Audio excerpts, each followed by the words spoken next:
بسم اللہ الرحمن الرحیم۔ السلام علیکم ورحمۃ اللہ۔ محترم ناظرین، جس طرح مرد کے ذمے عورت کے بہت سے شرعی اور اخلاقی حقوق ہیں، ایسے ہی عورت کے ذمے شوہر کے بہت سے حقوق ہیں جن کو اپنانا اس کا فریضہ ہے۔ عورت کے ذمے شوہر کا سب سے بڑا حق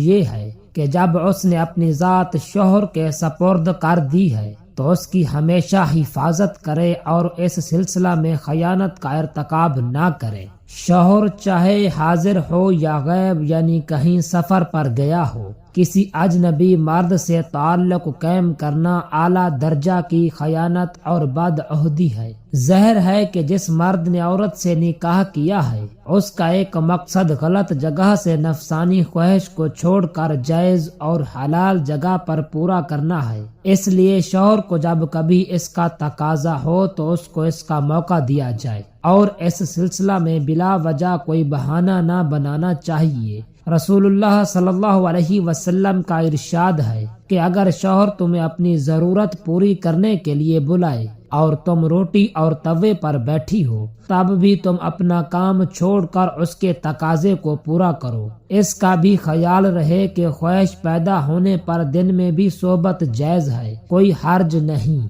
بیوی سے ہم بستری کرنے کا طریقہ یہ ہے کہ جو وقت تمام شرعی ممانعتوں سے خالی ہو، اس میں اچھی نیتوں یعنی نیک اولاد حاصل کرنے کی نیت کے ساتھ ہم بستری کریں، نہ خود پورا برہنہ ہو اور نہ عورت کو مکمل برہنہ کرے کہ حدیث پاک میں اس کی ممانعت فرمائی گئی ہے۔ ہم بستری کے دوران یہ دو کام حرام ہیں۔ اسلام میں ازدواجی تعلقات کو محبت اور سکون کا ذریعہ قرار دیا گیا ہے، لیکن ان تعلقات کے لیے کچھ حدود بھی مقرر ہیں۔ حیا اور فطری طریقوں کی پابندی ازدواجی زندگی کو برکت اور پاکیزگی عطا کرتی ہے۔ غیر شرعی اور حرام طریقے نہ صرف گناہ کا باعث بنتے ہیں بلکہ تعلقات میں بے سکونی پیدا کر سکتے ہیں۔ شادی شدہ جوڑوں کو چاہیے کہ وہ ان حدود کا احترام کریں اور اپنے رشتے کو اللہ تعالیٰ کی رضا کے مطابق مضبوط بنائیں۔ محترم ناظرین، خاوند اور بیوی سے متعلق کچھ مفید معلومات آپ کے سامنے پیش کرنے جا رہا ہوں۔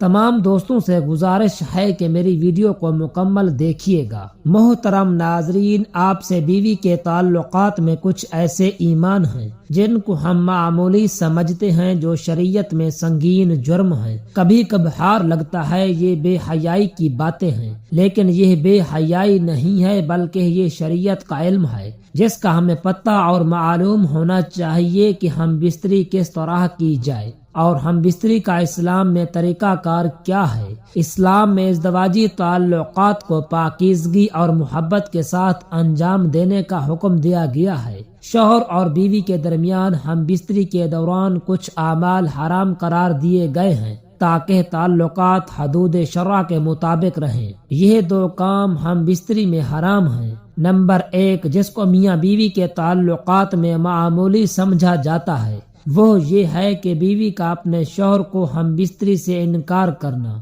اپنے شوہر کو اپنے نزدیک آنے سے انکار کرنا۔ محترم ناظرین، نبی کریم صلی اللہ علیہ وسلم نے فرمایا، شوہر جب بیوی کو ہم بستری کے لیے بلائے تو عورت پر واجب ہے کہ وہ فوراً اپنے شوہر کی بات مان لے، ماں سوائے شرعی عذر کے۔ شرعی عذر کی وجہ سے بیوی انکار کر سکتی ہے، یعنی ایسی کوئی شرعی مجبوری مثلا حیض، ماہواری، نفاس وغیرہ ہو۔ اس معاملے کو خواتین جو بیویاں ہیں اپنے شوہر کو حق دینا چاہتی ہیں، وہ اس بات کو مد نظر رکھیں جب اس معاملے میں کوتاہی ہوتی ہے تو انسان دوسری جگہ اپنی خواہش پوری کرنے جاتا ہے اور یہ بات بھی بیوی برداشت نہیں کر سکتی۔ اس لیے شریعت نے اس معاملے کی اہمیت بیان کی ہے۔ نبی کریم صلی اللہ علیہ وسلم نے فرمایا، جب شوہر اپنی بیوی کو ہم بستری کے لیے بلائے اور بیوی انکار کر دے اور شوہر اپنی بیوی سے ناراضگی کی حالت میں سو جائے تو جب تک وہ ناراضگی کی حالت میں سوتا رہے گا فرشتہ بیوی پر لعنت بھیجتا رہے گا۔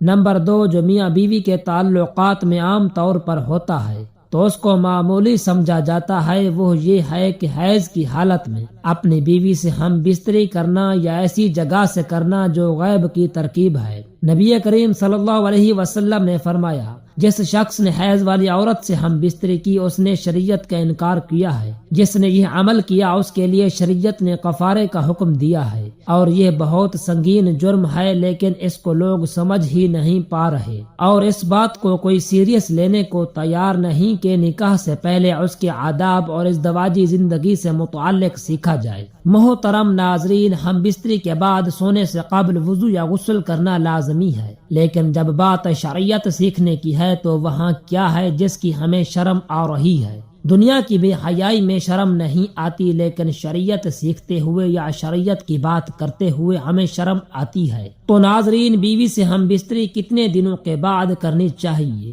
طبی ماہرین کی رائے، طبی ماہرین کہتے ہیں کہ ایک ہم بستری سے دوسری ہم بستری میں اتنا وقفہ ہونا چاہیے جس سے قوت مردانہ میں کمی واقع نہ ہو، اور جب بھی ہم بستری کی جائے اس سے حقیقی لطف حاصل ہو۔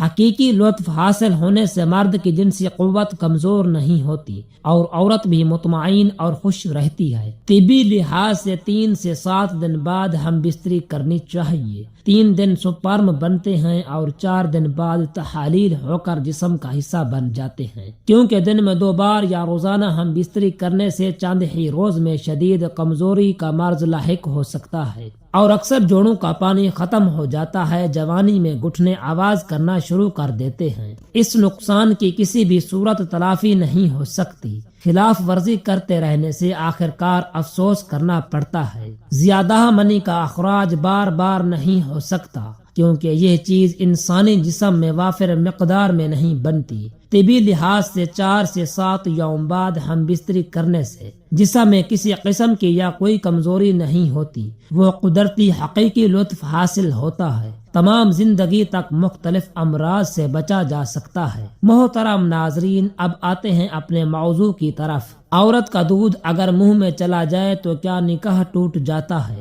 مباشرت کے وقت عورت کے پستان چوسنے یا چومنے میں کوئی حرج نہیں، لیکن خیال رہے کہ دودھ حلق میں نہ جائے۔ اگر حلق میں دودھ آ گیا تو فوراً تھوک دے۔ جان بوجھ کر دودھ پینا ناجائز و حرام ہے۔ صحبت کے وقت اپنی بیوی کے پستان منہ میں لینا جائز ہے، بلکہ اچھی نیت سے ہو تو ثواب کی امید ہے۔ ہاں، اگر عورت دودھ والی ہو تو ایسا چوسنا نہ چاہے جس سے دودھ حلق میں چلا جائے، اور اگر منہ میں آ جائے اور حلق میں نہ جانے دے تو حرج نہیں کہ عورت کا دودھ حرام ہے، نجس نہیں۔ کچھ لوگوں میں یہ غلط فہمی ہے کہ دوران جماع اگر عورت کا دودھ مرد کے منہ میں چلا گیا تو عورت مرد پر حرام ہو جاتی ہے اور خود بخود طلاق واقع ہو جاتی ہے۔ یہ بات غلط ہے، اس کی شریعت میں کوئی اصل نہیں۔ مرد نے اپنی بیوی کی چھاتی چوسی تو نکاح میں کوئی خرابی نہ آئی، چاہے دودھ منہ میں آ گیا ہو بلکہ حلق سے اتر گیا ہو، تب بھی نکاح نہ ٹوٹے گا، لیکن حلق میں جان بوجھ کر لینا جائز نہیں۔ شریعت مطہرہ نے بیوی کے پورے بدن سے ہر طرح نفع اٹھانے کی اجازت دی ہے، البتہ لواطت یعنی پچھلے مقام سے صحبت کرنا بیوی سے حرام ہے کہ وہ جمع کرنے کا محل اور مقام ہی نہیں، اس لیے صحبت اگلے حصے میں ہی جائز ہے، اور اس کے لیے جو بھی طریقہ اختیار کیا جائے شریعت میں اس کی ممانعت نہیں۔ محترم ناظرین، یہ وہ طریقہ ہے جو ہر جاندار میں فطری ہے کہ مرد اوپر رہے اور عورت نیچے ہو۔ اس میں ایک فائدہ یہ بھی ہے کہ مرد کو حرکت کرنے کا پورا موقع ملے گا، جس سے لذت زیادہ حاصل ہوگی۔ دوسرا فائدہ یہ ہے کہ عورت پر تھوڑا وزن آئے گا، جس کی وجہ سے اس کی لذت میں اضافہ ہوگا اور اس کو بھی جلد فراغت ہوگی۔ نیز یہ طریقہ استقرار حمل کے لیے بھی معین ہوگا۔ دعا ہے کہ اللہ رب العزت ہم سب کو نیک صالح اولاد عطا فرمائے۔ آمین ثم آمین۔ جزاک اللہ۔